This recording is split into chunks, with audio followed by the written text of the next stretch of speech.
এবং খুতবায় যা শুনবেন যাচাই বাছাই করে আমল করার চেষ্টা করবেন। আল্লাহ পাক তৌফিক দান করুন, আল্লাহুম্মা আমিন।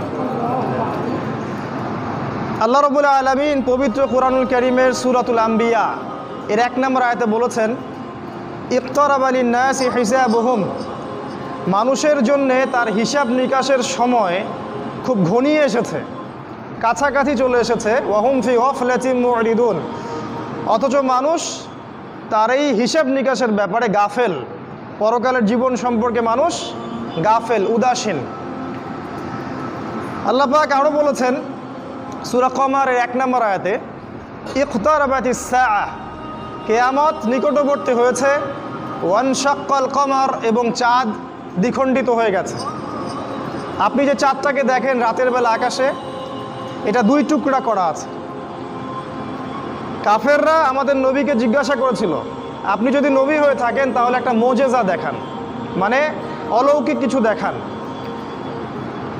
নবী সাল্লাল্লাহু আলাইহি ওয়াসাল্লাম আল্লাহর কাছে দোয়া করলেন এবং হাতের ইশারা দিয়ে চাঁদটাকে 2 খণ্ড করে দিলেন। এবং কাফেররা এটা দেখেছে, মক্কার কাফেররা নিজ চোখে এটা দেখেছে। তাই এই চাঁদটা 2 খণ্ডে বিভক্ত করা আছে। আল্লাহ পাক কোরআনেও সেটা বলেছেন যে চাঁদকে দ্বিখণ্ডিত করা হয়েছে, কিয়ামত কাছাকাছি চলে এসেছে। অনেক সূরায়, আমপাড়ার যতগুলো সূরা আছে দেখবেন, আম্মা ইয়াতাসাআলুন, তারা কি বিষয়ে জিজ্ঞাসা করছে, আনিন নাবাইল আযীম, মহান সংবাদ সম্পর্কে, আল্লাযী হুম ফীহি মুরিদুন, তারা সেই বিষয় থেকে মুখ ফিরিয়ে নিচ্ছে। কাল্লা সায়ালামুন, কখনো নয়, তারা শীঘ্রই জানতে পারবে। সুম্মা কাল্লা সায়ালামুন, আবারও বলছি কখনো নয়, অবশ্যই তারা জানতে পারবে।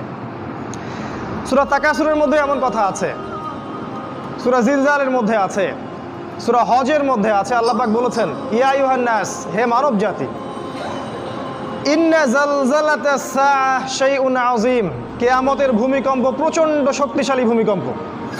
কত শক্তিশালী?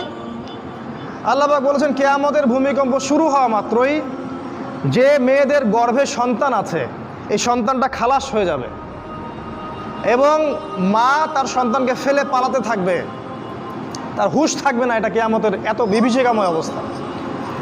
সূরা আবাসার মধ্যে আল্লাহ বলেছেন শেষের দিকে, ইয়াউমা ইয়াফিরুল মারউ মিন আখিহি, যখন কিয়ামত শুরু হবে মানুষ তার ভাইকে ফেলে চলে যাবে।